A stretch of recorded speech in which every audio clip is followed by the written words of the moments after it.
B part second द्वितीय वर्ष संस्कृत की ऑनलाइन कक्षा में आपका स्वागत है।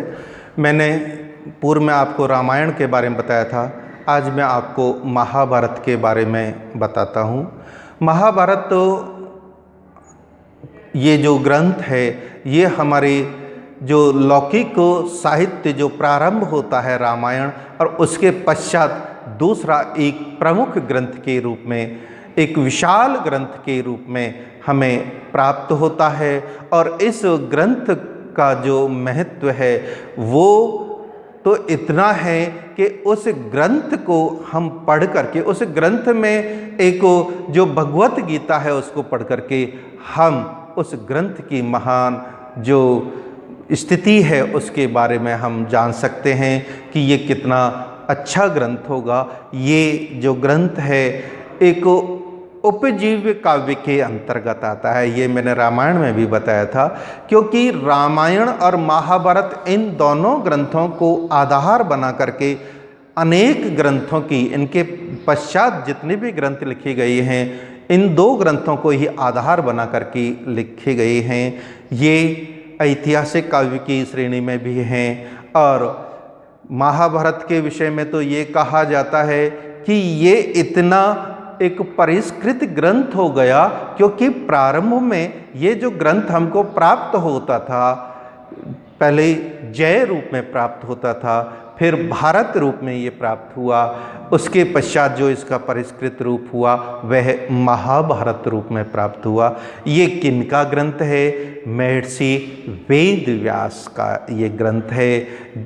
इनका जो दूसरा नाम है वो कृष्ण द्वैपायन है। वैसे तो वेद व्यास तो इनकी उपाधि है, लेकिन हम वेद व्यास जी के नाम से ही इनको संबोधित करते हैं।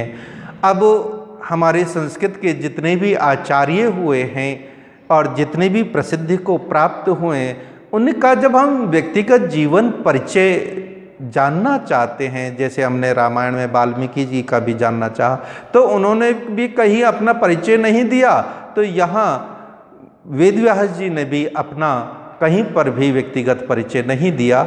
ऐसी स्थिति में विद्वान जब इस किसी भी ग्रंथ का अध्ययन करते हैं तो कवि का यह अध्ययन करना चाहते हैं। क्यों? क्योंकि उनके अध्ययन करने से, उनके समय और स्थिति का ज्ञान होने से उस समय की जो संस्कृति है, उस समय की सभ्यता है, उस समय की जो समाज की स्थितियां हैं, वो उस व्यक्ति पर, उस कवि पर और उनके काव्य पर, उनके ग्रंथ पर उसका प्रभाव स्पष्ट रूप से दृष्टिगोचर होता है, दिखाई देता है। इसलिए उनका इस रूप में अध्ययन करना भी जरूरी हो जाता है। अनेकों विद्वानों ने महर्षि वेदव्यास जी के जो जीवन परिचय है, उनका जो समय है, उनके बारे में जानना चाहा, लेकिन सबका अलग अलग मत हैं। देशी भी, हमारे इस देश के भी विद्वान हैं और विदेशी भी अनेक विद्वान हैं। मूल तो हमारा इसका विषय ही है कि जो रामायण, जो महाभारत है, वो महाभारत एक और तो ये विशाल ग्रंथ है, और इतना विशाल है कि रामायण से 4 गुना बड़ा है। इसमें लगभग 1 लाख श्लोक हैं। ये हमें 18 पर्वों में प्राप्त होता है, और उन पर्वों में से जो एक पर्व है भीष्म पर्व, उसमें एक हमारी संस्कृति का एक आदर्श ग्रंथ जो श्रीमद् भगवद गीता है, वो इस महाभारत का ही एक अंश है, जो उसको हम महाभारत की आत्मा कह सकते हैं। यह एक ओर जहाँ राजनीति प्रधान ग्रंथ है, तो दूसरी ओर यह हमारे एक आचार संहिता है।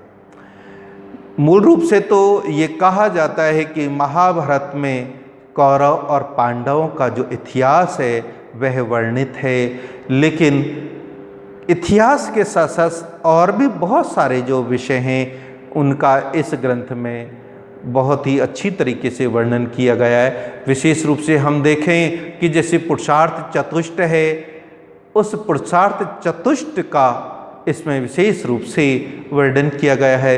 तभी तो कहा गया है कि महाभारत क्या है, एक विश्वकोश है। विश्वकोश का तात्पर्य कि जितने भी विषय हमारे प्राप्त होते हैं वो सभी इस महाभारत में प्राप्त हो जाते हैं, चाहे सामाजिक दृष्टि से लें, चाहे राजनीतिक दृष्टि से लें, चाहे नैतिक दृष्टि से लें, चाहे आध्यात्मिक दृष्टि से लें, चाहे दार्शनिक दृष्टि से, सभी विषयों का इस ग्रंथ में बड़े विस्तार पूर्वक वर्णन किया गया है। और इनमें हमारे जीवन के जो 4 पुरुषार्थ हैं, धर्म, अर्थ, काम और मोक्ष, इनका भी विस्तार पूर्वक वर्णन किया गया है।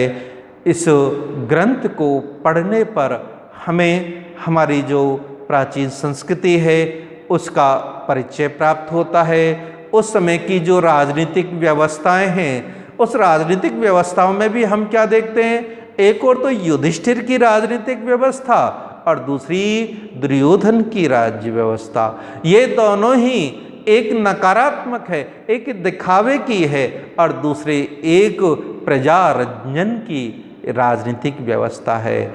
ऐसे ही जो एक सांस्कृतिक सामाजिक धरोहर है, सामाजिक व्यवस्थाओं में एक और पांडवों का जो स्नेह है, भ्रातृ स्नेह परिवार के प्रति, मित्रों के प्रति, और एक कौरवों का जो व्यवहार है उसको भी इस संस्कृति के रूप में महाभारत में बताया गया है। ये ग्रंथ बिना पढ़े हमको ऐसा लगता है कि हमने और ग्रंथ पढ़ लिए और महाभारत नहीं पढ़ा, तो ये लगता है कि कहीं न कहीं हमने जो ज्ञान प्राप्त किया है उसमें कहीं कोई कमी रह गई। इसलिए महाभारत आज की हमारी इस सभ्यता और संस्कृति में एक आदर्श ग्रंथ के रूप में भी रहा है। लेकिन नज़रिया हमारा किस प्रकार का, हम दृष्टिकोण से किसे देखना पसंद करते हैं, उनके अकॉर्डिंग ही हम दुर्योधन के राज्य, उसके चरित्र, उसके व्यवहार को नहीं देखें, हम दुर्योधन की जो व्यवस्था है, उनके व्यवहार हैं, पांडवों का जो व्यवहार है उनको देखें और उन्हीं के अनुसार हम आचरण करें। यही हमारी भारतीय जो संस्कृति है उसका एक बहुत ही एक आदर्श उदाहरण है।